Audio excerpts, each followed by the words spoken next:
Right, to finish up, let's discuss some good news.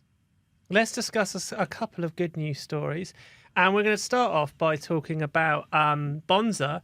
They're doing pretty well, aren't they? We were asked, you hinted at this earlier. They have revealed they've flown 300,000 Melbourne passengers in their first year. That's a bit more. Yes, this is just out of Tullamarine, so it's not Avalon, but Bonza launched its second base at Melbourne Airport on the 30th of March last year. It now serves 11 destinations from the city, and it has, according to its own figures, flown 300,000 passengers in and out of Tullamarine in the first 12 months. Now, it says as well it saved Melbourne travellers $100 million in its first year of operation. This is Bonza basically comparing its fares to the previous lowest available fares on its 7 new markets. So Melbourne to Tamworth, Bundaberg, Toowoomba, Gladstone, Rockhampton, Mackay, and Port Macquarie. Basically, when Bonza says, when you look at what it would have cost previously to fly from Melbourne to any of these destinations, and when you look at what it will cost now with us, we have saved people a total of $100 million. Laurie Argus has said that Bonza has made a mark on Australia. It's expanded its network from 9 routes to and from Melbourne to 11. Many of them were underserved and didn't exist at all. Laurie Argus said, "We are immensely proud of the partnership we've developed with Bonza, and we look forward to their continued growth and success in the years to come." Now, this was coupled with another release saying that they since the first flight to Mildura on April the 4th last year, Bonza has flown more than 50,000 passengers to and from Mildura, which is in the Sunraysia region. And apparently, according to Trevor Wilcock, who is the CEO of Mildura Airport, Bonza has contributed to the airport breaking monthly passenger records in the early months of 2024. They also... This, by the way, the first time Mildura Airport has had direct connections to Queensland. Now, the interesting thing about this as well is obviously they want to sort of celebrate how many flights that they've done. But this is also a bit of a nod to Sydney Airport as well, because this is the undertone of this. Bit of a sales pitch, yeah. Yeah, exactly. It's like, here's what you could have won. Here's what you could have had. So essentially... Bonza have been quite open about wanting to go to Sydney. It's very difficult for them to get slots, and it's very difficult for them to be able to make it work. One of the points of a recent government announcements that were tinkered with the slot system at Sydney was to give priority to up-and-coming airlines to effectively make it easier for them to get in there. Now, the reason that this would be good for Sydney, like it's good for Melbourne, is a lot of these routes are new routes. So either you've got better competition or you're opening up something that would never have happened before. And what that means, well, the reason this is lucrative, it's like new money coming into a city or new money coming into a town, because it's a trip that previously wouldn't have happened. Yeah, blue ocean versus red ocean. If you're familiar with business lingo, red ocean is full of blood in the water, where all the sort of sharks are sort of fighting each other over the delicious fish. Whereas blue ocean is you're going out and finding sort of new areas of ocean to eat delicious fish in. Obviously there's no fish in the sky, at least last I checked, but it's sort of only kittens. Only kittens. But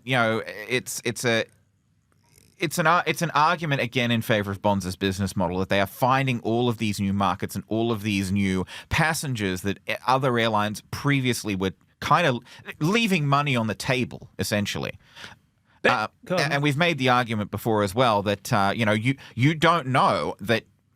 Again, a lot of people poo-pooed Bonza's business model, but you don't know how many passengers you're going to get on these routes until you start flying them. Exactly. And the legacy airlines, or the legacy carriers, if you want to call that, they poo-pooed it. And what they effectively says, to paraphrase them, is, we've obviously thought about doing this before, but we decided it just wouldn't work. And they have all the kind of clever clog number crunchers that would look at this and apparently run their analysis and say, Bonza wouldn't work. Whatever happens to Bonza, whether they end up leaving the country in a few years, whether they end up massively expanding, they have already proved people wrong. The fact they're selling this many tickets proves this idea that point-to-point travel, which is effectively flying from holiday destination to holiday destination, the people that said that was wrong, they proved them wrong. They are making it work. The potential for Bonza moving forward is huge. Now they prove that the basis of this works. There's no reason why in 10 years' time they couldn't be a very significant third airline in Australia. They've certainly got or fourth airline. Or fourth airline, yes, because of course Rex is looking to significantly expand too. But it does have the potential to radically change how Australians travel. Yeah, I mean, again, just take a look over at the United States. You've got airlines like Southwest, Spirit, JetBlue, all these carriers who are flying point to point across the US. The argument against it is, well, the US has, hundreds of millions of people. We've got at maybe a tenth of the population. But, Bonza trying all these new routes has shown that people do want to fly directly between, destinations that you may never have suspected that they wanted to fly to before.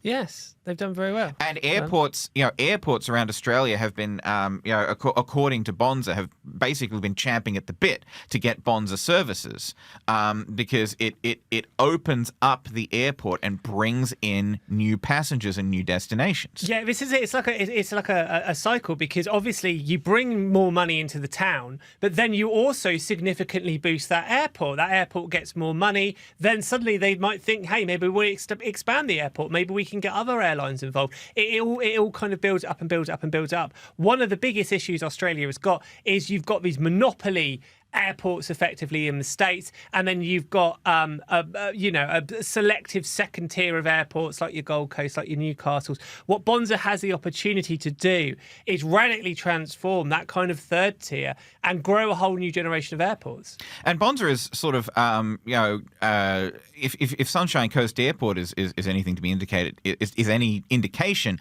Bonza has done wonders for Sunshine Coast Airport. It's massively raised the profile of of the Sunshine Coast. Yes. As it's one of its three main hubs. I've never been to the Sunshine Coast. Is it nice?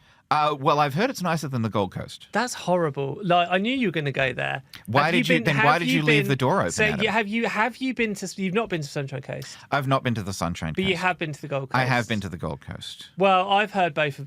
Well, I've been to the Gold Coast. I've not been to the Sunshine Coast, but I would love to go to the Sunshine Coast. Right. Anyway, before I'm talking rubbish now, it's just nonsense, isn't it?